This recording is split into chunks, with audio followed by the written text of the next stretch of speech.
Le ressort Nosag. Donc, des ressorts zigzag, c'est comme cela. On appelle aussi ces ressorts des ressorts no-sag. Elle va faire un garnissage par-dessus ça. Donc, c'est un garnissage sur châssis. Un châssis, c'est quelque chose qui est amovible et qui s'incruste dans le siège. Donc, il est tout à fait possible de garder les ressorts no-sag. C'est très, très bien.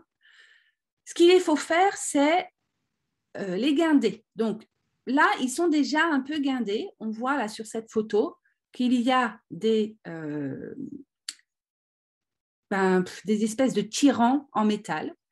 Moi, je te conseille, Caroline, de les changer, de les enlever et de mettre à la place des sangles, des cordes à guinder. Donc, c'est-à-dire que tu vas mettre, accrocher ici, fixer une corde à guinder, tu vas faire un nœud ici, venir faire des lignes de cordes à guinder tout du long.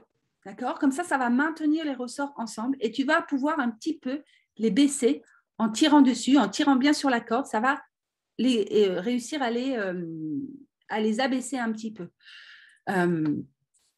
En fait, c'est vrai qu'ils sont très bombés. Donc, par conséquent, tu vas avoir une garniture qui va peut-être être un peu trop bombée. Donc, il y a deux solutions. Soit tu les gardes et tu fais, comme je te dis, tu mets des cordes à guinder pour les associer, les assembler. Et après, par-dessus, tu mets la toile forte que tu vas venir coudre petit à petit à quelques points, par exemple 1, 2, 3 points sur chaque ligne de ressort no-sag. Et après, tu vas mettre le crin et faire une garniture à pelote par-dessus, tout simplement. Et du coup, ta garniture, elle va être uniquement sur le châssis. Une fois que tu auras terminé ta garniture, tu vas réincruster ceci dans ton châssis. Et voilà, et tu pourras faire ton fauteuil bridge sans problème. Ce dont je te parle, c'est d'accrocher tous les ressorts no-sag en faisant comme ça un quadrillage. Donc ça, c'est Florence qui a fait ça, ou Sandrine, je ne sais plus.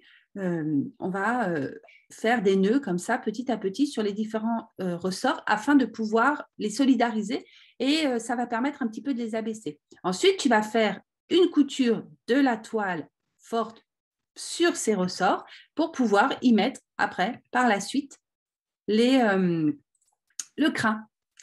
Voilà. L'autre solution sera, alors, si tu veux faire autrement, moi, je te conseille tu peux enlever ces ressorts no-sag et tu vas pouvoir mettre des sangles sur le dessus et une couche de crin. La différence, c'est que la garniture va être beaucoup plus ferme. Et il n'y aura plus cette élasticité. D'accord? Dans fauteuil d'antan, tu as, alors on va aller sur la plateforme de formation, le fauteuil bridge. Je ne sais pas si vous avez remarqué, il y a maintenant la variation fauteuil d'antan avec le fauteuil bridge avec les ressorts. Donc, tu peux aussi mettre des ressorts sur ton fauteuil, comme ce que j'ai fait dans ces vidéos, là, ici. Le truc, c'est que tu ne vas pas pouvoir mettre des grands ressorts comme cela parce que ton châssis est beaucoup plus petit. Tu vois, il est trop fin, le châssis sur ça. Il fait peut-être 2-3 cm d'épaisseur. Et du coup, mettre des ressorts, ça va beaucoup compliquer.